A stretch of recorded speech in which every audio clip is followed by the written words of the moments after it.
Hello, hello. Happy Friday, guys. This is time for mystery stories. Today we dedicate this story to a Hollywood, decaying Hollywood, and a story from a period of the black and white movies, Tallulah Bankhead. Yes, this is our team, and we are going to try to connect to a spirit of Tallulah with our tools, whatever we have here. Spirit box, ghost box, we have tarot as well, our impression from our reading of her photo. Guys, don't forget to hit the like, subscribe if you like this material. Join and check all the albums. Justice will be served where there is celebrity readings, where there are mystery death readings, conspiracy theories, as well missing people that we need to add to as a volunteer work, some new information for that missing person, maybe this week, maybe 20 years ago. I hope I help somehow with this volunteer work with my album Justice Will Be Served to a community, specifically to a community. Majority of cases are in US because my YouTube babies majority is from US.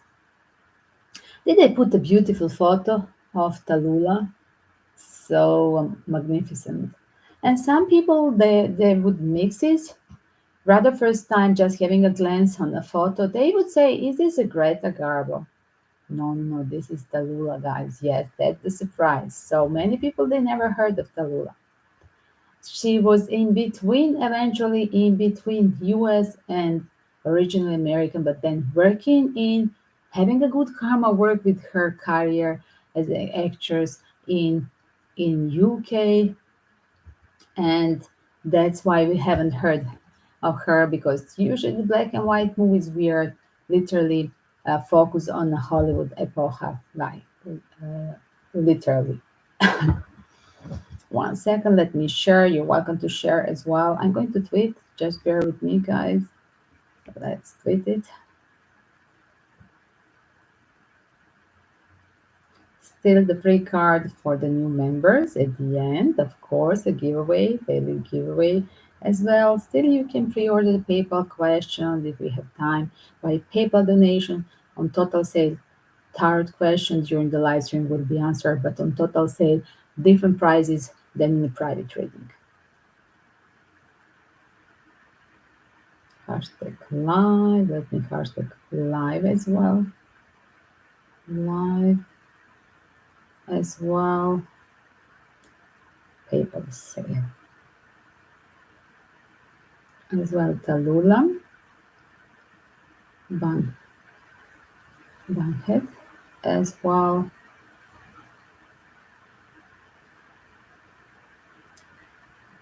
Hollywood.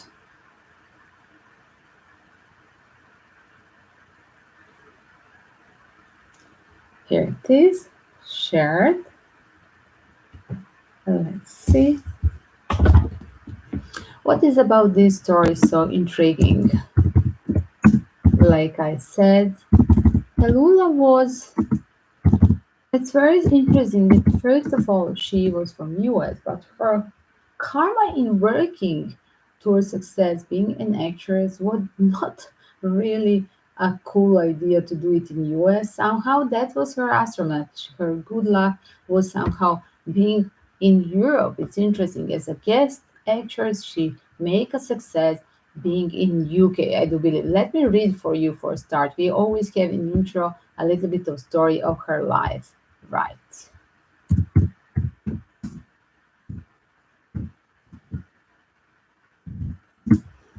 So let's read the beautiful piece of the New Yorker article about her, the strange case of Tallulah Bankhead. Most famous stage actors tactfully fade away.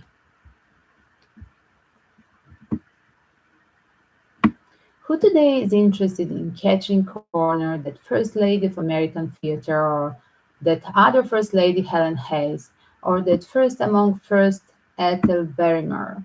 Well, yes, Ethel Barrymore was the grand aunt of Drew Barrymore, of the theatrically greats of their day. Only Tallulah Bankhead, who died in 1968, has not gone gentle into oblivion. Since her death, there have been seven biographies. The latest, Tallulah, The Life and Times of a Leading Lady by Joel Lobenthal, published only this fall. Okay, let me see. Guys, when was the article done? This 2005, yes. May 2006. So I guess the article was from the autumn 2004.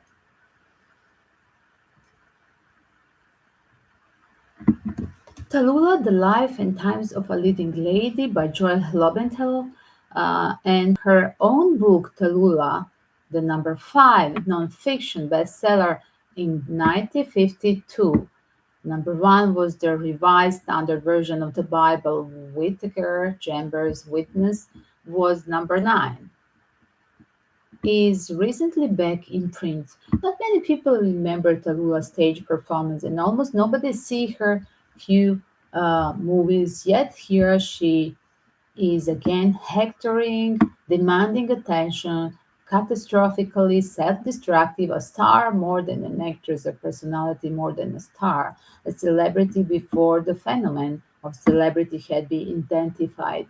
How appropriate that her final public appearance was on Tonight's Show, where she chatted with Paul McCartney and John Lennon. Imagine that, guys, 1960s. And what a complicated professional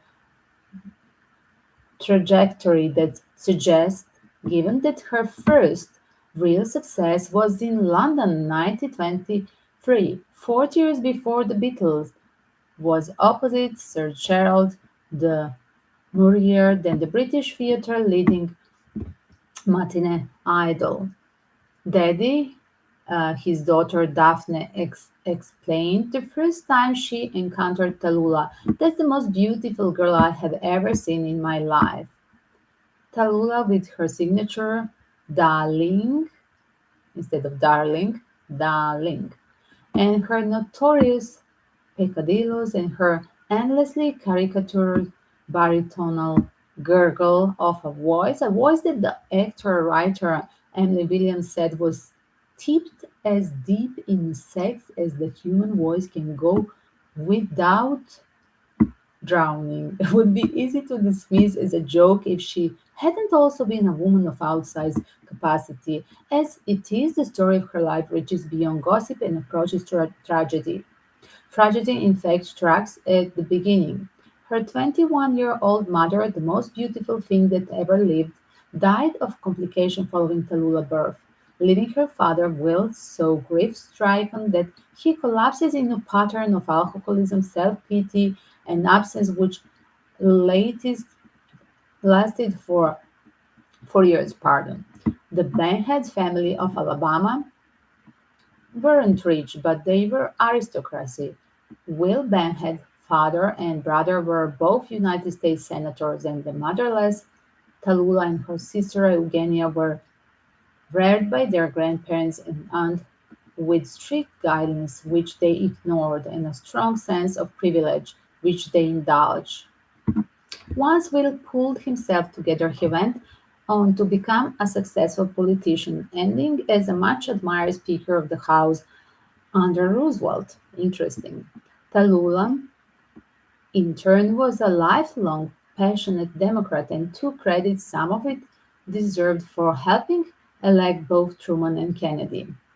Politics was not the only passion that Tallulah inherited from her father, as well as a very young man he had gone to Boston to try his luck as an actor.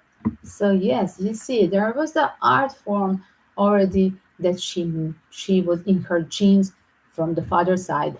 Being a charismatic as a leader into the politics, both father and she tried as well as a youngster as well. Father tried to be an actor and then she was really insisted to continue life and acting. He was halted back home by nonsense letter from his mother.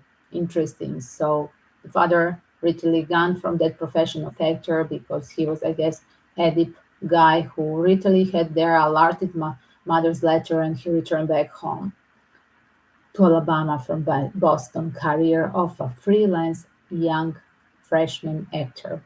Even as a little girl, Tallulah was crazy to perform and frequently when Will, somewhat the worse for drink, her father Will, drifted home with his pals, he would lift her up into the dining room table and have her entertain the boys with risque songs. She reveled in it.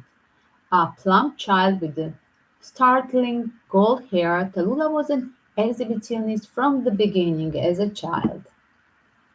Another side of her dramatic temperament expressed itself in a wild tantrum when she didn't get her way.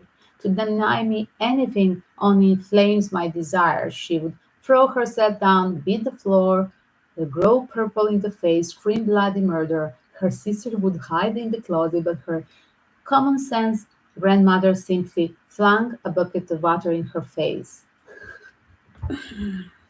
Very funny. We are going to return to a question. First question: was she abused as a child on these drunken adult parties? That's that's really a good question. I mean, for a start, because he was seems like she was really having a long history of tragedy in her love life. Whatever was her sexual freedom, there was no feeling of the happiness and steadiness in her love life. So we are going to go deeper into that question. So let's try that one. Was she a victim of sexual abuse on these parties of her father's friends? Wow, there is a secret. Wow, this could be a trait or somebody that was a her father friend, as you see. Third party, not a father. Was it her father sexually abusing her? No, no. This was somebody, look at somebody who was literally coming as a family friend. Yes. Did father find out this? No. No, this was a person. No, guys. That was postponed a little bit later. She told to her lover, to her first lover. She'd never tell this secret. That's why it's called here as a secret, kept in the secret. And this was somebody who was frequently coming as a part of the um, visit. Somebody who was married, not single, as you see.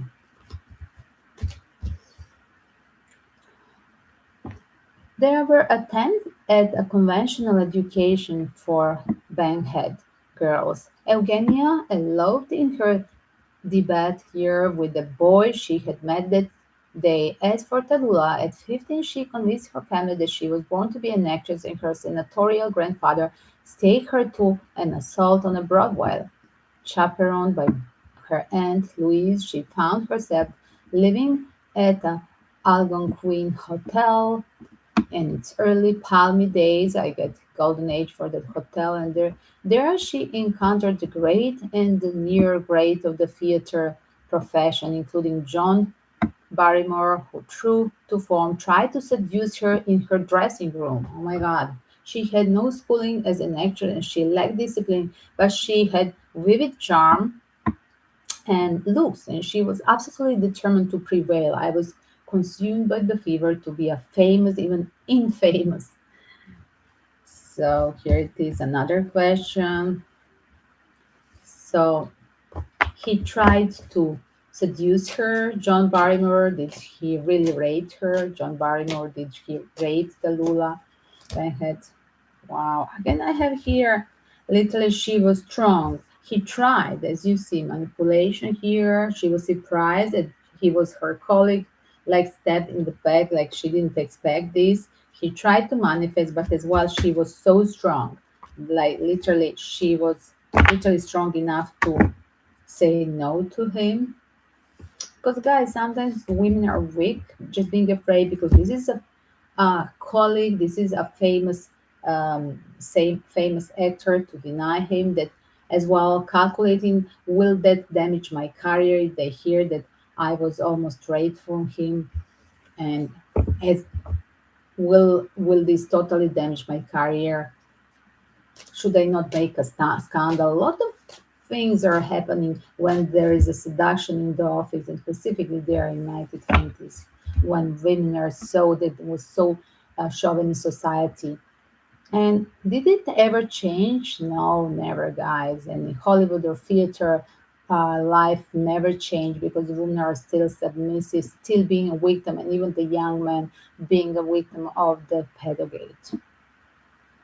Here it is. In her desperation to be noticed, she experimented with alcohol and cocaine, but her main shock tactics involved sex. Apparently, her first affair was with the celebrity actress. That was an actress, yes, guys. This was a lady, Eva La Gallienne.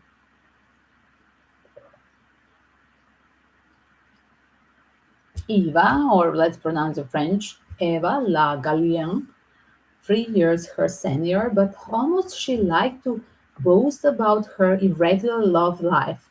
I'm a lesbian, she announced to a stranger at a party. Guys, I heard literally now reading this part of article, I'm a lesbian, pronouncing to a stranger at a party, to a man, literally, literally, it was like her mechanism to protect from abusive men. Yes, and her pattern and this mechanism of protecting herself because nobody else could do that because the father was drunk and started from a childhood. Exactly, guys. So here it is. As a little Tallulah made that mechanism of I have to protect myself because my mother is dead, my father is drunk and bringing all these men that they're jeopardizing, and some of them trying to abuse me, and to protect myself from their sexual attention, literally sexual abuse attempt. I'm going to say that was her in adult age. Literally, her protection was I'm a lesbian, and she really understood that she has to do it. Start relationship first. So imagine her first affair. Start the first affair in the theater artistic world, just that everybody could understand that, spread the rumor that she's really a lesbian. It's a true because Eva Lagalian as well is confirming. They're both not ashamed to say this, even being so cosmopolitan and open-minded at that period. So she said, I'm lesbian. She announced to a stranger at a party. Was that her mechanism of being a lesbian to protect from a man? Yes, like she was literally being on the both sides, bisexual. Yes,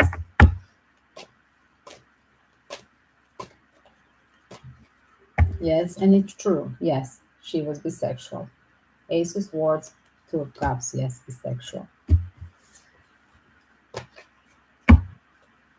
So they would tease her in a party. What do you do as a lesbian? She also told a friend.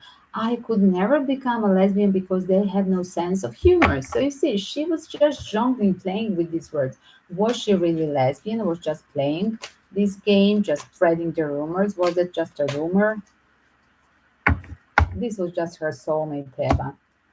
Was not sexual. I don't see sexual cards here, guys, as well.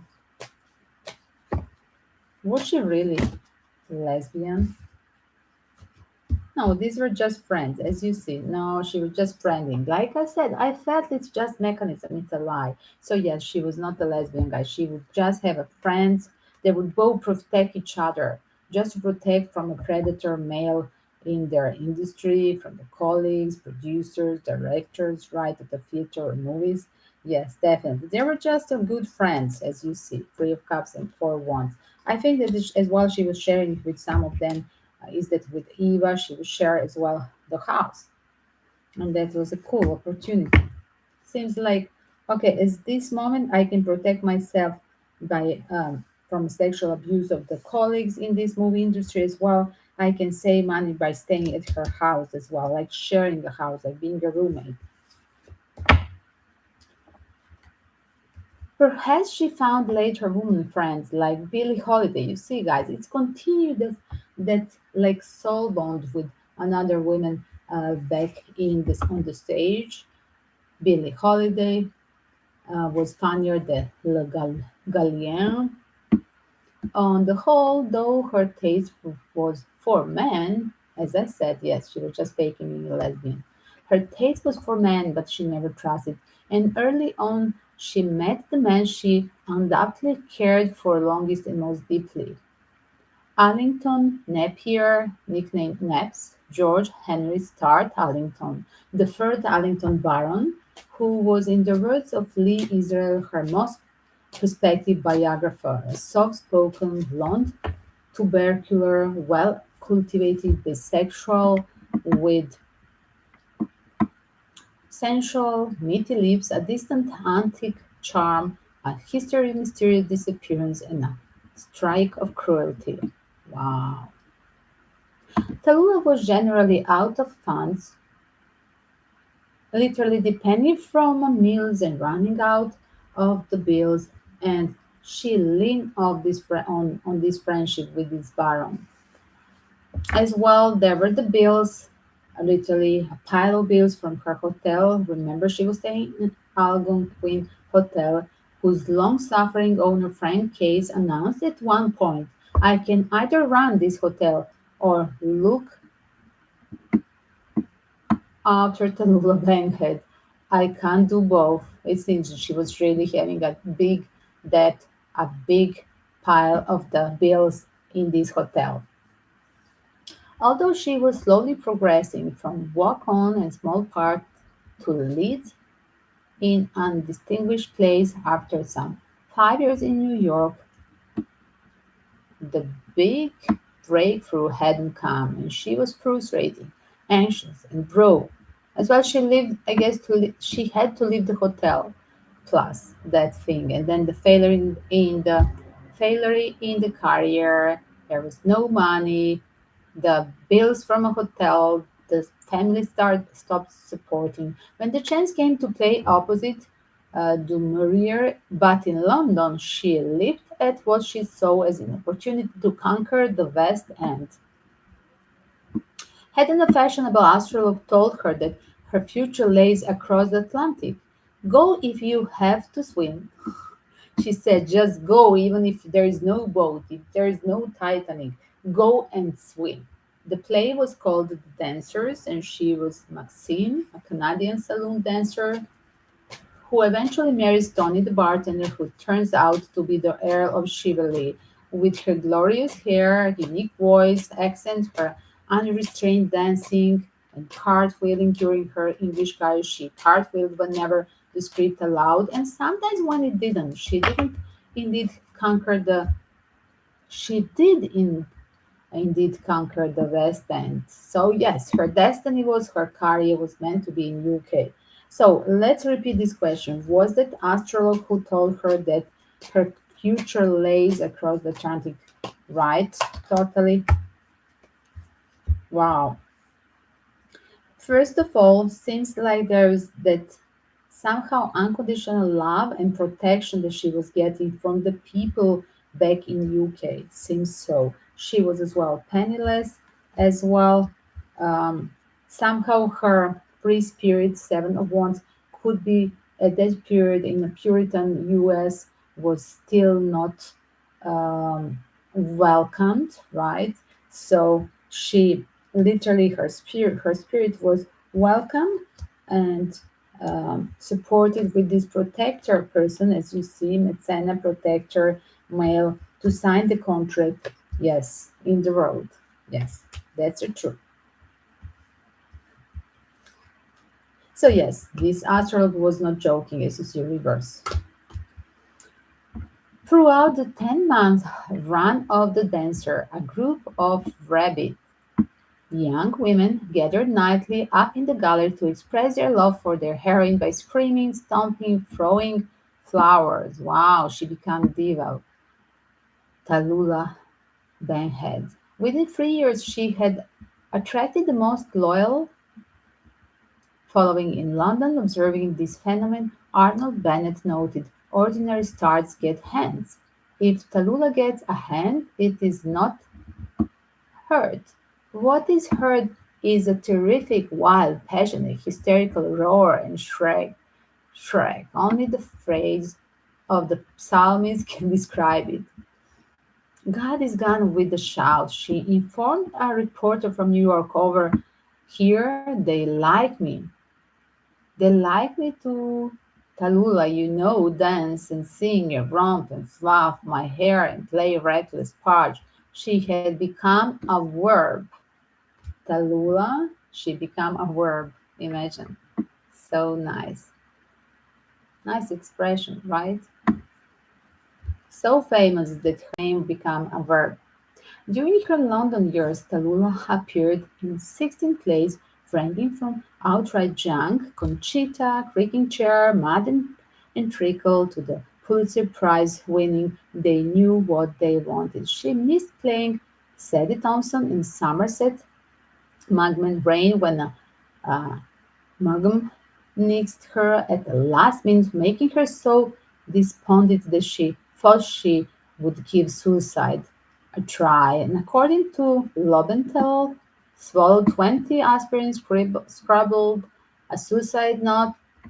It ain't gonna to rain no more, and lay down on her intended the next morning, feeling fine, she was wakened by a phone call begging her to step into a leading role in Noel Coward Fallen Angels. So you see, if you had such a tower moment in your life, like this was like attempted suicide, literally there is something better. So yes, this jerking director that rejected her, director of the rain, literally that was in fact the divine intervention because there was a better role. The same morning when she wakened alive, not dead from this 20 aspirin suicide attempt the night before, literally the Noel Coward called her to step out the leading role in The Fallen Angel. Oh my god, this is so nice. I literally got a goosebumps, right? This is such a nice confirmation that the God is great, Creator is great, and we are protected, right? It was not her time to die. So let's see that question. Was the Lula Bankhead really trying to suicide herself with the 20 aspirin? Yes, it's like a kept secret that later was literally told in a biography when she was old. At that period, nobody didn't know.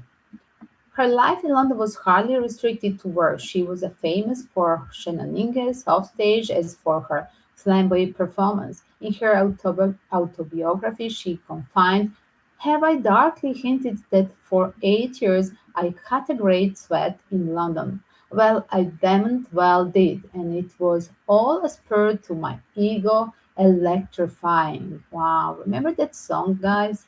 Electrifying with the management? Yes. Is it with management or Emperor or Sun? I think management. Electrifying. Yes. Sorry. I'm a great, the best dancer, but I don't sing. London Bow clamored for my company. Her highly publicized flings, extending from the tennis champion Jean Borotra to Lord Birkenhead to a fraudulent Italian aristocrat whom she almost married. And of course, Napier Allington was always on her mind and often in her bed. So Napier Allington was a kind of her soulmate. He was that relationship that was always repeating. That was her friend that was always supporting her. And I do believe the Napier Allington was that king of cup there on the start was that was explained her destiny to be protecting on a journey to the UK over the sea, right? Going from US as a home towards from Alabama, I mean from New York, going towards London. And she was trying to work as an actress in New York, and from New York she went to London. So Napier Allington was that King of Cup. Wow, look at yeah, he was there, but like I saw him on the start, like he was protecting her to travel. Was he a sponsor of that travel? Seems so. But on other side, as you see, King of Wands, he didn't want to have other obligation. It was just like okay, I'm going to protect you. I'm a gentleman as well, but I'm not going to have anything more than just being on and off into your bed. Yes. But as the decade drew to a close, she decided that it was time to go home. She was approaching 30. Neps was marrying the daughter of an earl, and she was out of money. Wow, yes, it was the end of this relationship because Neps has to marry. See, that's why that was next card. Yes, whatever he promised, he didn't deliver. Yes. And that was a judgment call of his family. He needs to marry the daughter of an earl because he was a victim of his family, his parents. They pushed him. So she was out of money since she always spent everything she earned and then some more from her friends, support her from a gentleman. And suddenly the way was open to her via an extraordinary offer from Paramount, beginning at $5,000 a week. Wow, wow, wow. Imagine $5,000 a week. This was the momentum when, with the recent coming of a sound, the Hollywood was signing up every attractive star stage star it could find, and the exotic Tallulah with her husky, seductive voice could well prove to be the next Greta Garbo, the next Marilyn Dietrich. Hollywood was for me, I'm afraid. Hollywood for me, I'm afraid, she wrote to her father in January 1931. And there for New York. In a year and a half, Tallulah Bankhead made a six features films and a lot of money, but none of them really worked. It didn't matter whether she was leaping off a balcony rather than go back to her blind husband, escaping from a submarine that her crazed husband had sabotaged, or going on the streets to procure money for the medicine needed by her desperately ill husband. Reviewers said either that she was wasted on such cliche vehicles or that she didn't live up to the better of them. The bottom line is that audience just didn't take on to her. Cukor, who directed her, once concluded that she wasn't naturally photogenic. This is nonsense. I mean, look at the cover page of my live stream. I mean, this is so chauvinist. They didn't like her because she was not submissive. She was wild, and they really want all the Hollywood divas to be submissive, to sleep with every director, with every producer. Oh my God, this is so sick. Totally nonsense. Should I check in the cards? Let's check this question. Was George Cukor really lying because she rejected him? Yes, yes, yes, yes, yes. She chose another one, not him. So George Cukor made the statement that she was not naturally photogenic because she took some other guy, not him. Yes, as you see. She promised to have something, but as well, she took another one. And that was his like revenge, not to take her into this scene. As well, like I said, I do feel that by taking another person into being um, a star actress in the spirit of the start of that sound movies, right? They needed all these one ladies, that actress, that there would be a little bit submissive, then her free spirit, that she was really proud and she was not easy to be really at any cost blackmailed. On the screen, she had a beautiful bones, but look at how he's lying, George Cukor. On the screen, she had a beautiful bones, but her eyes were not eyes for movies. Oh my God. Yes, you're George. You have eyes. Drop that there, wherever you are now. Yes, your spirit is listening to me because you were just a misogyne. You were just hating and being revenges with Tallulah Bankhead. That's what I'm going to confirm. I just heard it like that, guys. So here it is. They her eyes looked somehow hooded and dead. Oh my God, this guy is totally sick. He was insulting her plus. Okay, let's say not being naturally photogenic, just his own opinion. That is not true. As you see, she's so in the black and white photography is amazing. And later on, because she lived in the 1968 and she showed the better days in the color, right? You could see her in the color as well. Her features.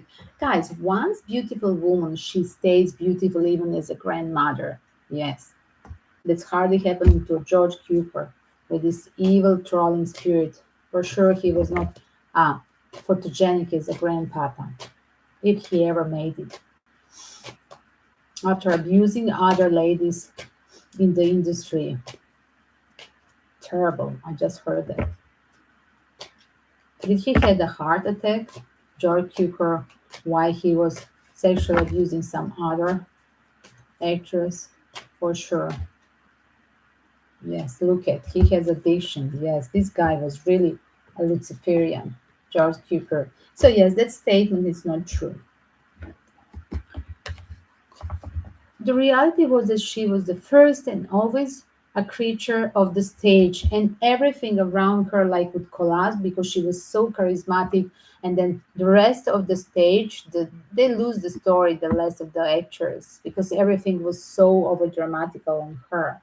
All about projecting her larger than life personality at the audience, never about allowing the camera to explore her face and reveal her feelings. The movies caged and suppressed her. They did the same thing to another stage phenomenon, Ethel Merman. Oh, that's we are going to analyze next time.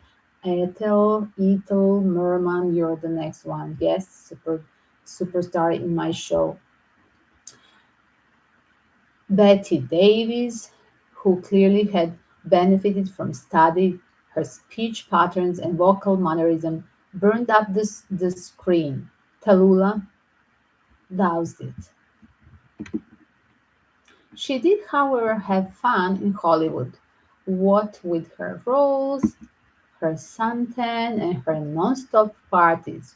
John Crawford uh, said, "We all adored her. We were fascinated by her, but I do believe that Tallulah was a model to all the other future young actresses. We were fascinated by her, but we were scared to death of her too. She has such authority as if she ruled the earth, as if she was the first woman on the moon." What a nice expression, the first woman on the moon.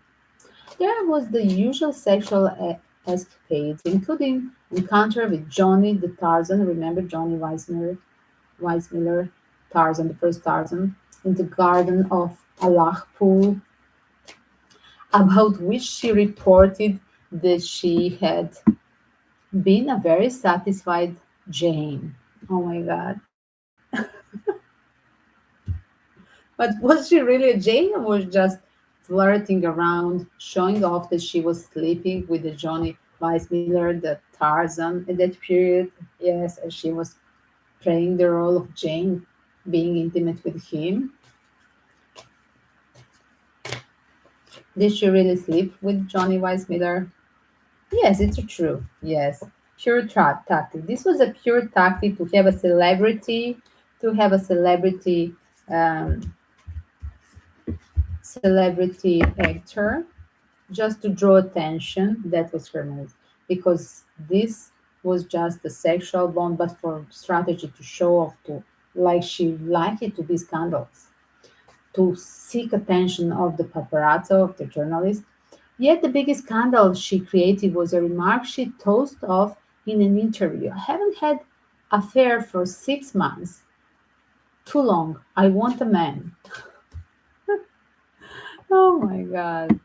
That's so funny. This was not the kind of publicity the studio or the Hayes office could condone, and it helped send her back to Broadway with her earrings of $200,000. Oh my God, $200,000 earrings. Oh my God, Tallulah, you're my idol because I love any kind of earrings, even the one from Africa. For half a dozen years, she failed at everything she tried on the stage. You see, she was doomed in America. Most spectacularly, in 37, she had the calamitous misjudgment to take on an Antony and Cleopatra. She had no classical technique and she refused to be coached. The text was butchered in the climactic scene. For instance, the death of Cleopatra handmaids were eliminated because, of course, darling, we only want one death in that scene. One critic wrote that she was more a serpent of the Swanee than of the Nile. Another famous tweeted, Tallulah Bankhead barked down the Nile last night as Cleopatra. Wow, they were really sharp with her. And she sank into the Nile. Also trapped in this disaster with the movie was a second-ranked actor named John Emery, whom Tallulah had picked up on the summer period rather casually married. Emery was a good-looking, capable, and amiable. Best of all, he bore a marked resemblance to John Barrymore, and not only in a profile. Years earlier, when Barrymore revealed himself to her in his dressing room, Tallulah had sworn to herself and anyone within earshot never to sleep with any man who wasn't hung like Barrymore, and went on to claim that she had struck to her word, since she also claimed 500 or more conquests. Perhaps she wasn't always so picky. So was really Tallulah sleeping with the 500 guys? No, it was just guys. Look at some of them; they were just dated the friends. So it's not true. She was just seeking attention. Yes, she was just seeking attention. It's just the rumors, and she was just talking. These were some of them friends, just like a lunch date. Some of them would ever her a long-term soulmate friends. Yes, some of them they were waiting for her. They were just dater friends, like a lunch friend, like a party friends. Not that she slept with all these 500 that they were going out with her. One of the Lula party trick was to escort guests to the master bedroom, fling back the covers from the bed in which Emery was sleeping in. Crow, did you ever see a freak as big as that before? So size mattered, but eventually, in his case, not enough. Soon she was telling people, well, darling, the weapon may be of admirable proportion, but the shot is indescribable weak. Within a few years, the marriage, such as it was over. Yes, probably he was insulted uh, with her statement publicly that he was having dysfunction, even if he was somehow with his phallus, I guess, in a good proportion, but he was dysfunctional, sexual dysfunctional. So we are going to check, was her marriage really sexually dysfunctional? Yes. John Emery. Just I'm checking the full family name, not to mix. Was John Emery really sexually dysfunctional? Yes, it's true. Wow, look at that. Really, he had that trouble. Yes. And she had as well to find another solution. Yes. As well, since like he had a STD that he brought as some STD from a travel. Yes. During the 30s, Tallulah had entered the hospital for what was announced as an abdominal tumor, but was actually a case of gonorrhea. Oh my god, I just said it. Did I just said it? That she literally had during some travel adventure, sexual adventure, she picked up some STD. I just said it. Wow, look at with another person. She was to say from a George, she got it from a George rap. You see, guys? So violent, it brought her close to death. It led to a 5-hour radical surgery, hysterectomy, and by the time she left the hospital, she was down to 70 pounds. She announced to her daughter, don't think this has taught me a lesson. The hysterectomy left her not only psychologically shaky but erotically diminished. Again and again, she testified to her lack of physical pleasure, telling Tennessee Williams' friend Sandy Campbell, for instance, that she couldn't reach orgasm with any man she was in love with. So let's check this.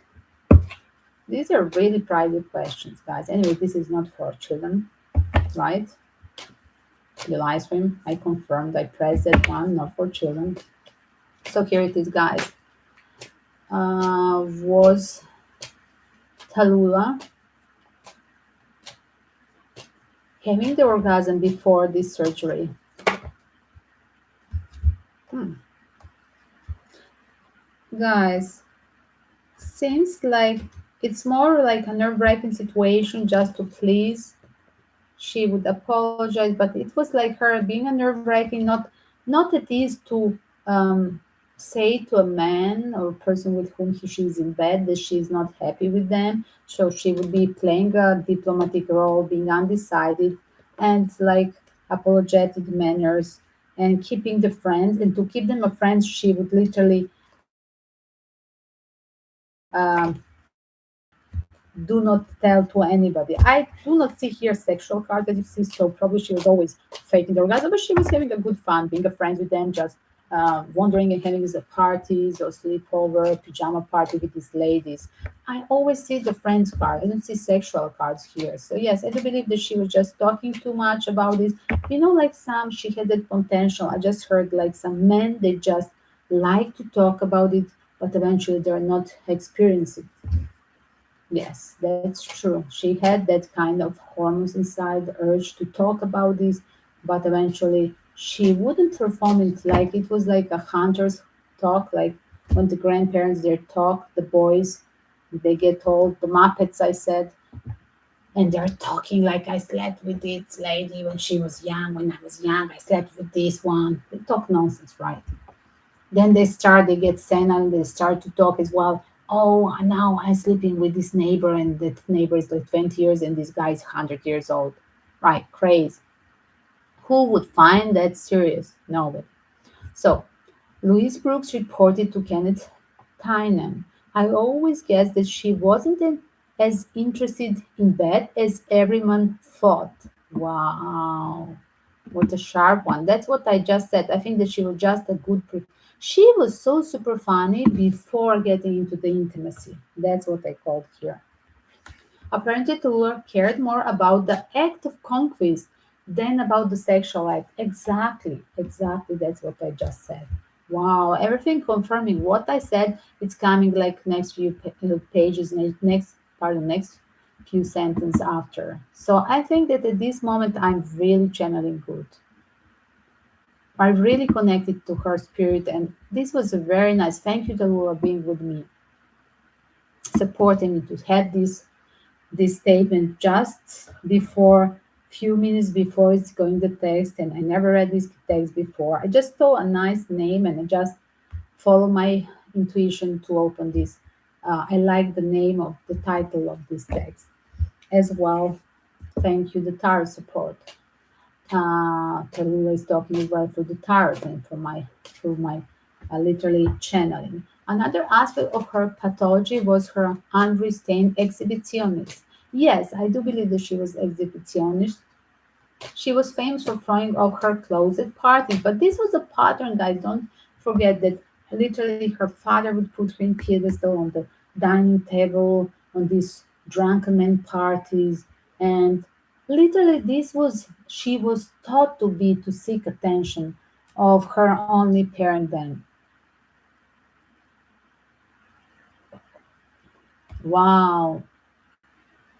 She was famous for throwing off her clothes at parties, leaving her bathroom door open, for working without panties on when she was performing in Thornton Wilder, The Skin of Our Teeth. So many people in audience complained that actor Equity had to order her to wear underpants on stage. So definitely so many people who were complaining they saw her not wearing the panties, right? Wow. When she was making Lifeboat, Alfred Hitchcock fielded complaints with his much quoted deliberation about whether the matter needed to be referred to the makeup or the hairdresser department. Okay. How to Who should remind my actress Tallulah? I'm imagining Alfred Hitchcock. Who should remind before going to a scene Tallulah? Makeup artist or hairdresser or both of them? They should remind and check if she didn't forget to dress underpants. Yes, here it is. In the late 30s, after the failure of her vigorous campaign to secure the role of Scarlett in Gone with the Wind, her life changed. Her commanding performance in Lillian Hellman, The Little Fox, as a malevolent Southern matron who stands by coldly while her husband dies, revisited Broadway. A month after the opening, March 39, she was on the cover of Life, and the text of the accompanying story was ambiguous. Wow. Somehow it seemed impossible to find adequate parts for this strange electric woman. What? I think this is insults comparing her. Why they wouldn't call it eccentric, strange? Why they would use this? I mean, it's not nice to say strange, like it's equal to not normal for that period. Eventually, she was just charismatic and eccentric. That would be the right word. So you see how the society and critics was and Hollywood was misogyn. And the Broadway, this we are talking about 39 being on Broadway. Somehow it seemed impossible to find adequate part for this strange electric woman with the languid eyes, the panther steps, and the siren husky voice. But now she feels for the first time a role carved big and fierce enough for her talent. The end of the quote. Her triumph was unalloyed except for the fury and chagrin she felt at losing the film version to Betty Davis. Late in 42, she opened in the allegoric, allegoric skin of our thief, playing the immortal temptress Sabina in the various guises of housemaid, beauty contest winner, and camp follower. This demanding role gave her chance to display her rollicking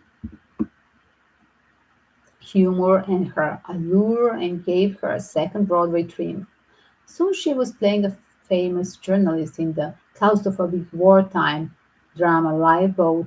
It was the most oblique, incongruous, but uh, I could think of, Hitchcock later said.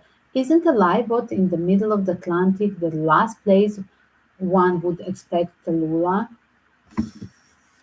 Hitchcock would say, I mean, after making this movie, yes. But she carried it off and was rewarded by the New York Film Critic Circle, which named her the best actress, bravo, Tallulah, of 1944. There was only one more important film a year later, A Royal Scandal, which sent somewhat labored performance as Catherine the Great. These years that established her as a major force on Broadway also saw the development of Tallulah's serious interest in politics and world affairs. At the time of Dunkirk, she swore not to have another drink until the Allies were back in Paris, and she more or less kept the role. On the home front, she campaigned for every Democrat in the South and helped her friend Eleanor Roosevelt set up the Washington branch of the Stage Door Canteen in the early 50s. At the height of Joseph McCarthy influence, she pulled no punches about her laughing of him. I think Senator McCarthy of Wisconsin is a disgrace to the nation. She was also a passionate anti-communist. From the start, her political mentor had been her father. He died 1940, but although she always claimed that he was the most important figure in her life, reality is that they never were comfortable with each other and spent almost no time together. Logan Telly is convincing when he said that the paper trail records her attempt to put defined boundaries around their relationship. Yet, when she did write her invariable recitation of only good news also tells how much she sought his approval. Not were her relationship with the rest of her family any less complicated. For sure, as she was really out of her time. Now, however, she found a new family. A young actress, Eugenia Rose, who was playing her daughter in The Little Foxes, became an integral part of her life. She made Rose's husband her lawyer. Let's see. He won her a large settlement when she sued the makers of Pril shampoo for presuming using her name Tallulah as an advertising jiggle, and stood as a godmother to the couple, two children, eventually leaving each of them a quarter of her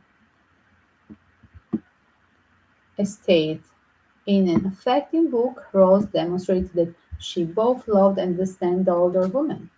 Tallulah could be savage, her appetite of mind and body wild, and sometimes gross, as if everything had to be possessed and devoured and destroyed, and none of this mattered. It was as though old Rose burned away, leaving someone frail and lovable, eager to please. She was a great manipulator, for sure. That's what I can see. So let's see, was it really true? One second, that relationship with Eugenia Rose. I just heard it was just material from the Eugenia side. It was not honest.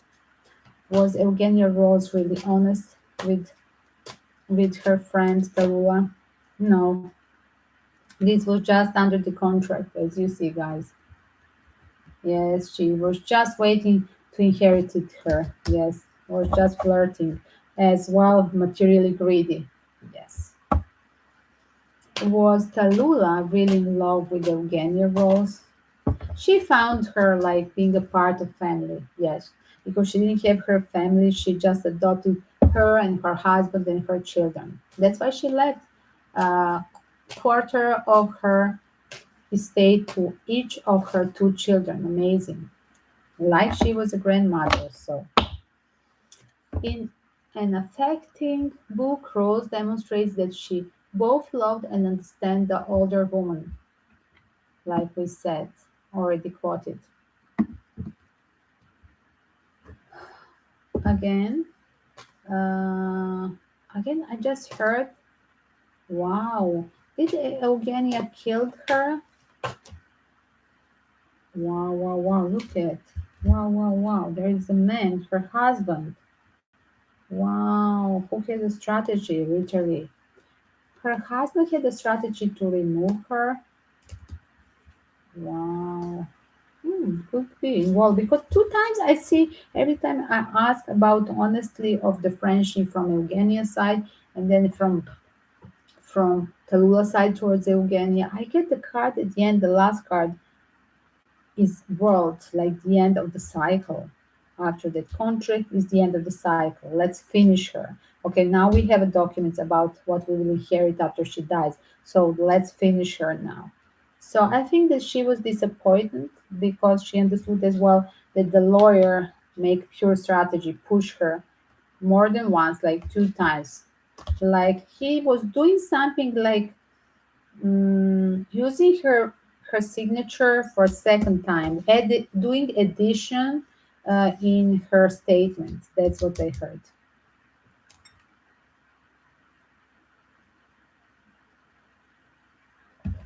And then let's see deeper. In 1948, Tallulah turned up on Broadway in a revival of Noel Coward's Private Lives, which for some time she had been playing occasionally in summer stock, in which she went on playing across the country until 50s. This was the one stage performance of hers I saw, and she put on a quiet show. This is telling us the writer of this article. It wasn't Noel Coward's show, but her own outrageous, rampageous eruption of high camp and low comedy. Audience ate it up. Coward predictably didn't, and it made her a fortune, but it was her last hit in the theater. Let's pass over a series of comedies: Disaster, October, Eagle Has Two Heads, from which she had the young Brando fired, and the debacle of her revival of a car named Desire. There were several inconclusive cabaret engagements and countless radio TV appearances, but it was all small potatoes compared with her glory day in Broadway. Pardon. In her final 18 years, she was only 66 when she died. She had only two real success, both in her early 50s. Oh my God, very tough luck. And neither was on the stage or the screen. Oh my God. In 1950, Tallulah ushered out commercial radio with the bank.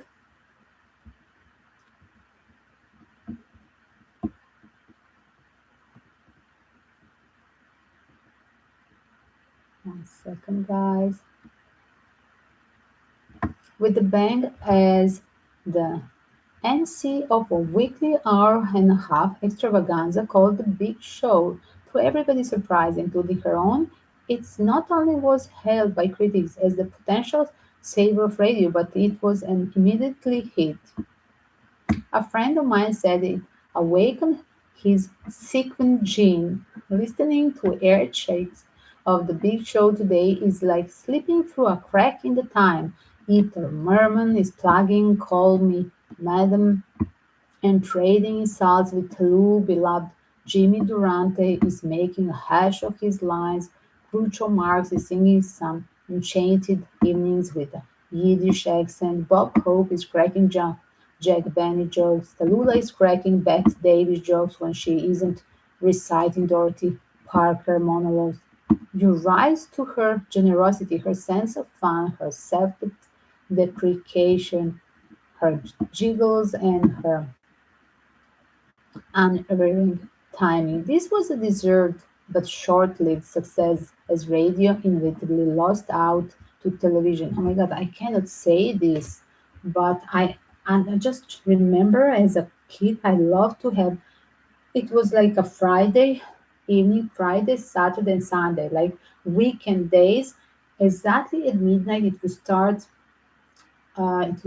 some amazing radio dramas, only for weekends. And I had used my imagination, nothing better than the radio drama, because you had to literally use your imagination. If you don't have your imagination, imagining all these noises and like a pictures, you cannot enjoy it. Yes, it's a special thing. It's a good for becoming creative, provoking the creative side of you. That definitely the generation after the radio, they don't have it. Yes, guys, you don't have it. Unfortunately, with your video games, you lost the feeling. Yes. Hello. Hello, Hi Fly. You're there. I'm reading the article. I didn't see you. Hello, Hi Fly. They said cruel. This is so again misogyn because like she was not that type of person. I mean, hello. Yes, they said it's cruel, but it's not nice to compare her. Why don't they compare some trophy wife, submissive actress that slept with all the producers and directors just to become famous, to get an extra job, and plus being a merit back at home? Why don't they say it's Cruella made by some of them? She was the first choice as Scarlet in the movie Gone with the Wind. You see as well. You see? Of course, the Scarlet could be only Tallulah could be a Scarlet, nobody else. And I do believe that the actress was making a copy. Literally, the actress was making the wife of Laurence Olivier. What is her name? Oh my God, who was Scarlett? Was the actress that was a wife of Laurence Olivier, Sarah Laurence Olivier. What was her name? Oh my God, who was playing Scarlett finally? But I do believe that she was making a copy of literally of her spirit. How would eventually dare Tallulah to play that role? So I'm going to do my best to be Tallulah because I'm taking her role. And she got that role thanks to being a wife of Sir Laurence Olivier. That at that period he was having a golden epocha, that's for sure. Oh my God. Did you find the name? You tell me.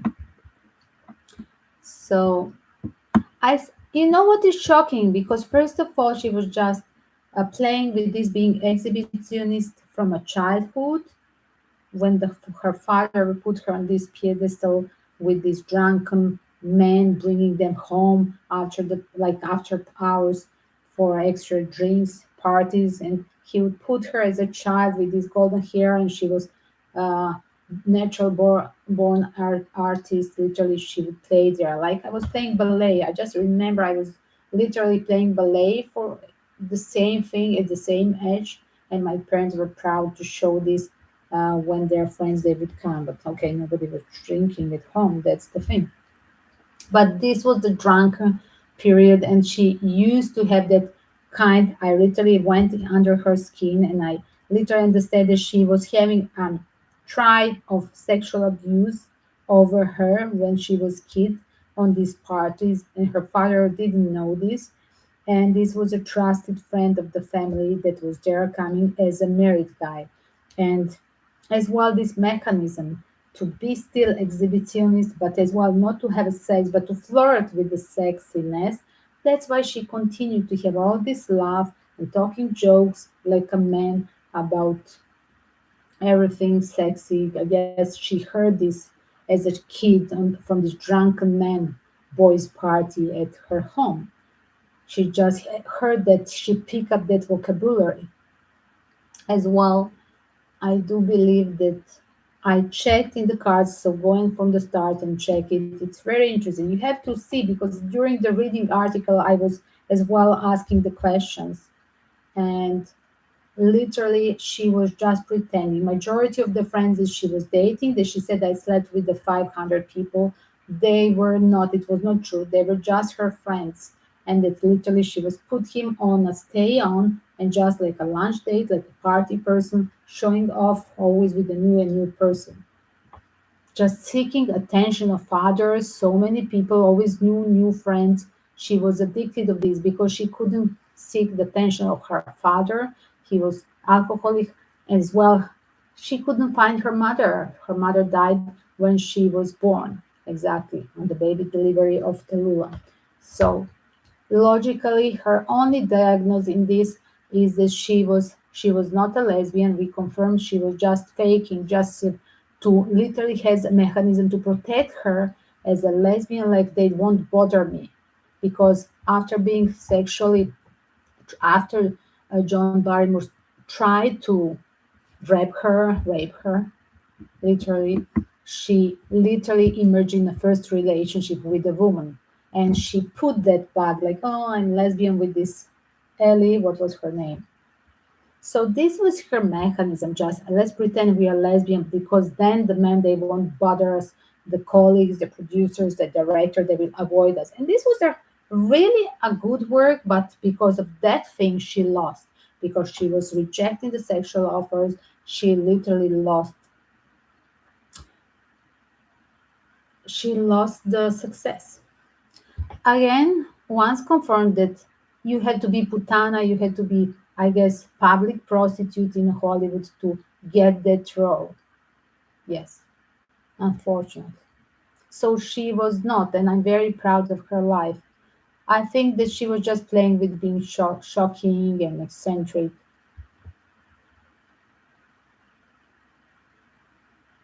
Vivian Lee, yes, Vivian Lee is the wife was a wife, long married Vivian Lee to Laurence Olivier, and then there was interruption because this marriage has a crisis.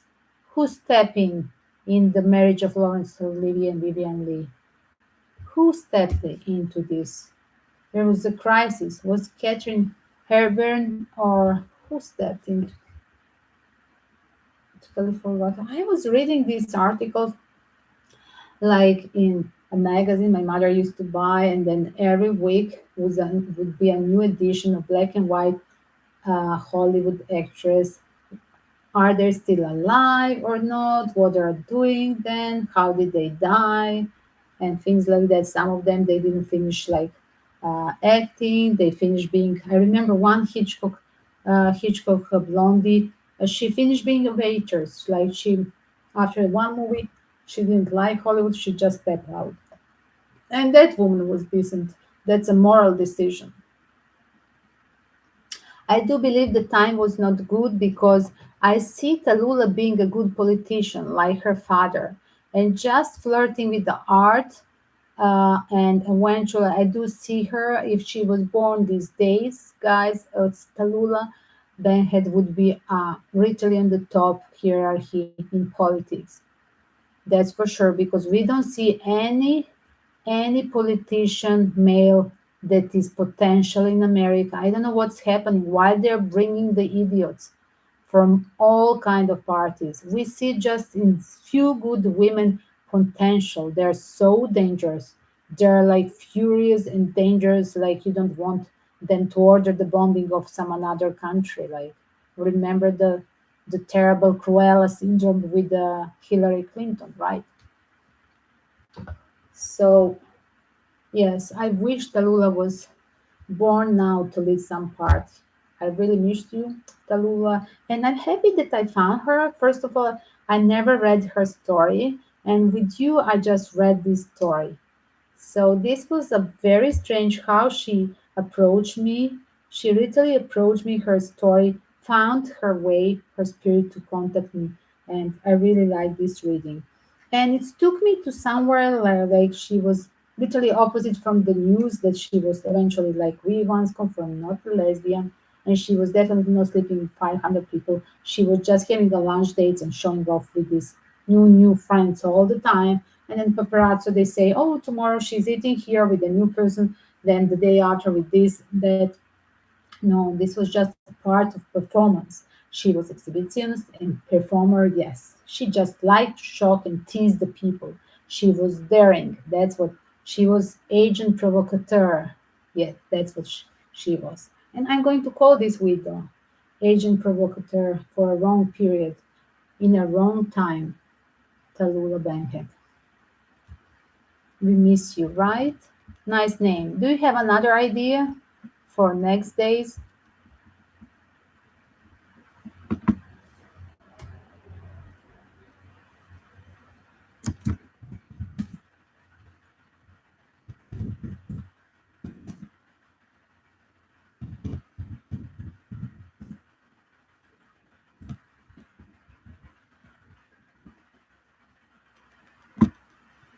Please, I'm going to put the timestamp. Okay, we have just one timestamp. After that, I just continuously went on. And I do like her. Unfortunately, as you see, because of STD that she got, unfortunately, when she was in marriage with her husband. Interesting. Because of this STD, she couldn't have children, as you see. And I see her being such a good person because she left the money to her, the children, two children of her last best friend at the age of her life, to Eugenia children. I do believe I just said that. You will see it when it's downloaded in the video if you watch, listen carefully. Guys, just listen all the story while I'm reading. I'm parallelly doing the opening of the questions. Today was like that. It was not just story separate and then the question. It was mixed and took us to a nice level of literally getting in touch with the Lula spirit. So I'm not going to call it strange case. What did I say? How did I rename it? The last word that I used for her. Oh my god.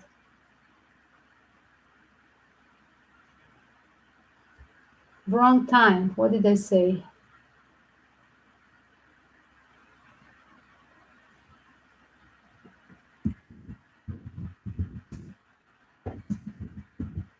Being a victim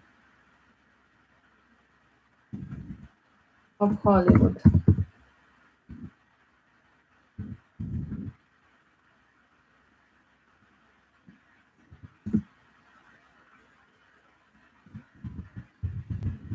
Charismatic,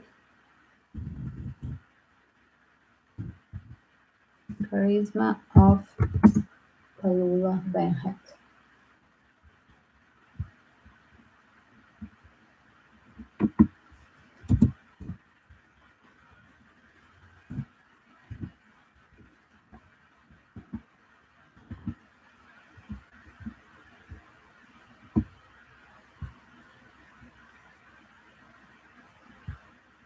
One second. Imagine the guy who didn't give her the role. He says she's not photogenic. Like, look at this amazing black and white photography. She's so hot and erotic, I must say, as a woman. Like, pure misogyn society. They really hated her, typical man, because she just rejected them. And she just want to play with the other youngster, but she never wanted to play with the other producers, directors that are above her. Like she didn't like that power game of the man with her. She would prefer to sleep with everybody, with the youngster, to have new friends, not to sleep with everybody. Pardon, Tallulah. Yes, I know you told me this. Just she would never like to be blackmailed from the top of the hierarchy, and that's why they always punish her. And I do know that Vivian Lee was cheating on Lawrence. That's for sure. And Lawrence was cheating, so this was a fake marriage. Like that's why she got the role. The fake people are getting the roles in Hollywood. Oh my god, I need the basket. I will vomit from these fake marriages. Instead, I have my mineral water. So for now, I'm going to think about till the morning. Till it's downloaded the video. Maybe I add some spicy name for the video. Hi Fly, welcome to send me the comments how you would rename this video. Being a victim of Hollywood, charisma of Tallulah Bankhead.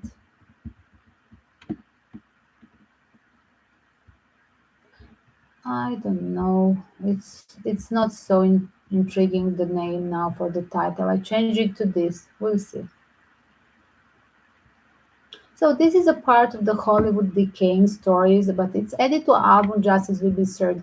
But guys, I'm going to prepare one more album because I'm so creative. Starting from end of May, I'm getting so many ideas for the new albums. So I'm going to prepare and move all the Hollywood stories, celebrity stories in decaying Hollywood. So here it is, one more idea for a new album, right? Thank you.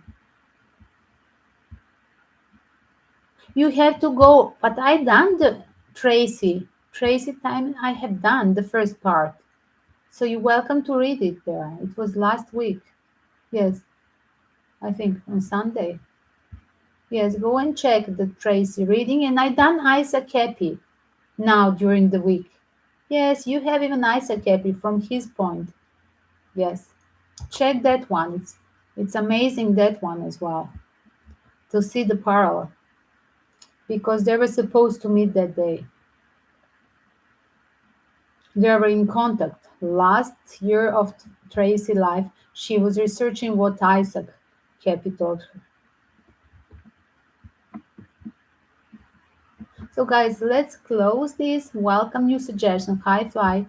Send me the ideas on Instagram as well. Write me the ideas under any of the video.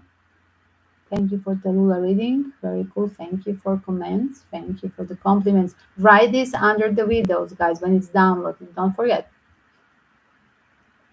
Yes, yes. You were with me and Cappy at the end.